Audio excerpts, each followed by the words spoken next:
La vida dentro del Stridsvagn 103 de Suecia.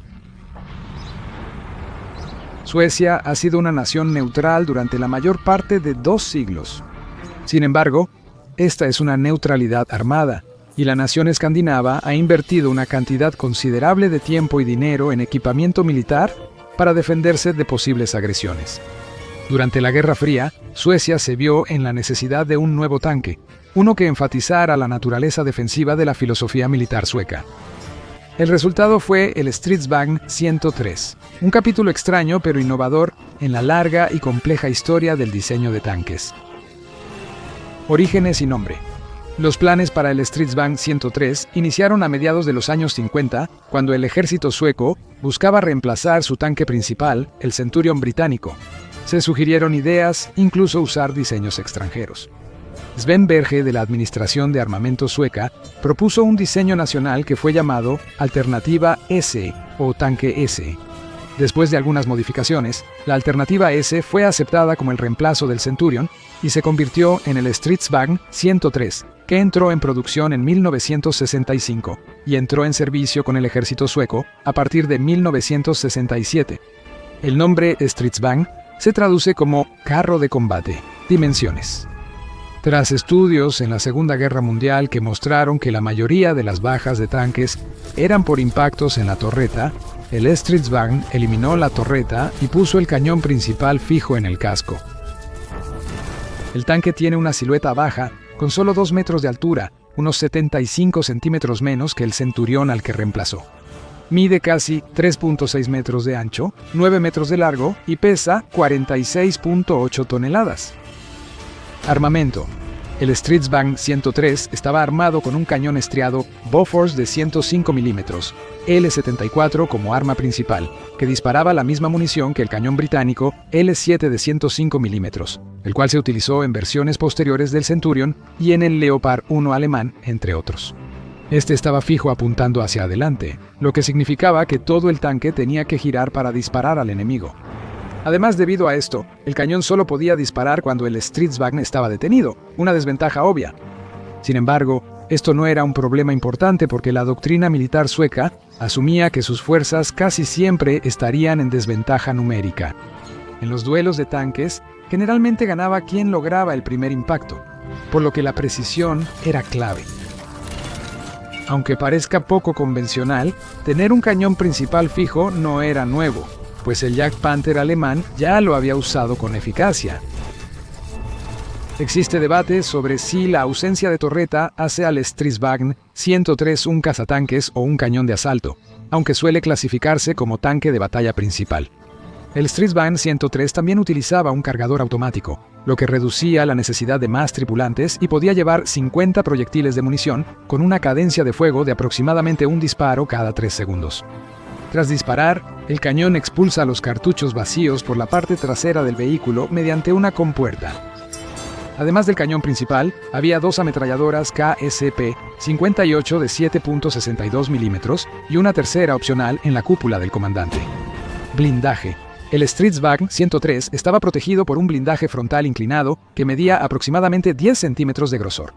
El innovador sistema de suspensión también podía bajar el vehículo hasta 13 centímetros, dándole al tanque un perfil aún más bajo.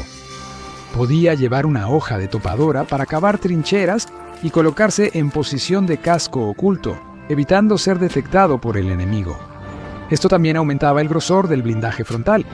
Un accesorio de cerca metálica con 32 barras verticales soldadas podía instalarse al frente del tanque como protección contra proyectiles de carga hueca en combate. Afortunadamente, esto nunca se puso a prueba. Suspensión y transmisión. Debido a la falta de torreta, apuntar el cañón principal era un problema importante. Para resolverlo, el Stridsvagn recibió suspensión hidroneumática, permitiéndole subir o bajar el vehículo con un rango de 22 grados, superando a muchos tanques de la época.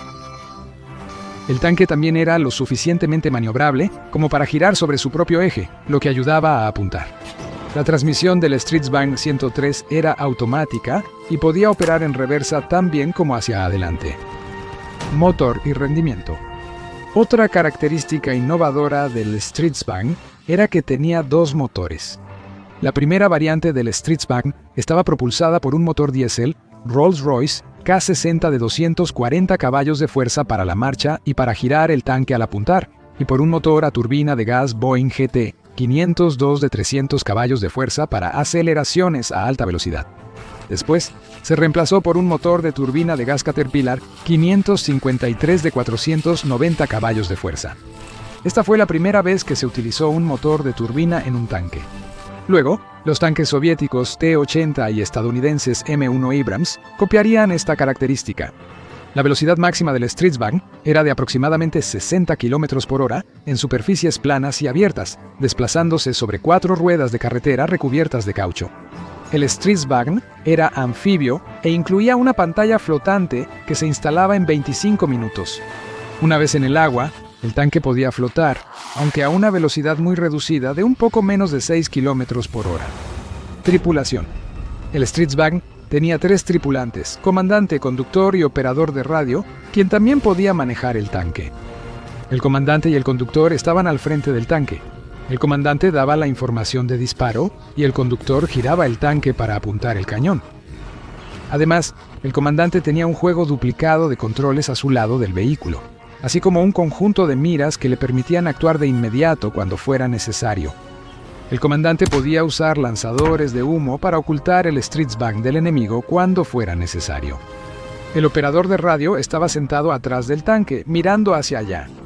Él también tenía un conjunto de controles de conducción que le permitían manejar el tanque en reversa si era necesario, manteniendo el grueso blindaje frontal orientado hacia el enemigo, incluso mientras se retiraban. Los planes originales para el Stridsvagn solo incluían 2 tripulantes, aunque esto se incrementó a 3 para facilitar tareas como la guardia y el mantenimiento en el campo. Producción y variantes. El Stridsvagn se produjo de 1967 a 1971. Durante ese tiempo, se fabricaron 291 vehículos. Se hicieron 3 modelos distintos. El Stridsvagn 103A fue el vehículo de la primera serie. El 103B fue mejorado con un motor Caterpillar más potente. Y el 103C contaba con otra mejora en el motor, así como un sistema de control de tiro actualizado y un telémetro láser. La versión final, 103D, sumó mejoras en control de fuego, visión nocturna y cambios menores en suspensión y motor. Solo se fabricó uno de estos modelos, que era una variante C modificada, aunque nunca entró en producción. Servicio. El Stridsvagn entró en servicio en 1967 con el ejército sueco, su único usuario. Su diseño innovador le daba una silueta baja, lo que lo hacía difícil de alcanzar en un enfrentamiento entre tanques. Esto, sumado a operar desde una emboscada, lo hacía ideal para enfrentar fuerzas armadas enemigas. Sin embargo, el Stridsvagn 103 nunca vio combate, así que su efectividad es solo teórica. La razón principal detrás del Stridsvagn 103 era el énfasis en la precisión del cañón principal y evitar el fuego de respuesta. En las décadas de 1950 y 1960, la mayoría de los tanques carecían de giroscopios estabilizadores efectivos y de todas formas tenían que disparar desde una posición estacionaria, lo que hacía que un tanque sin torreta fuera una opción viable. Sin embargo, para la década de 1970, estos estabilizadores se volvieron más comunes, permitiendo que los tanques dispararan con precisión mientras estaban en movimiento, y la falta de una torreta giratoria ahora era una desventaja en lugar de una ventaja. El Stridsvagn 103 sirvió como vehículo de entrenamiento en el ejército sueco hasta su retiro en 1997, cuando fue reemplazado por el Stridsvagn 122, una versión modificada del Leopard 2 alemán. Hoy en día, solo la variante D, así como varias de las variantes C, se encuentran en el Museo de Tanques de Suecia y todavía están en condiciones de funcionamiento, y varios otros se encuentran en museos de tanques alrededor del mundo. Aunque fue innovador, el Stridsvagn 103 resultó ser un callejón sin salida en el diseño de tanques, y aunque nunca estuvo en servicio en el frente, sigue representando un capítulo único en la historia en constante evolución de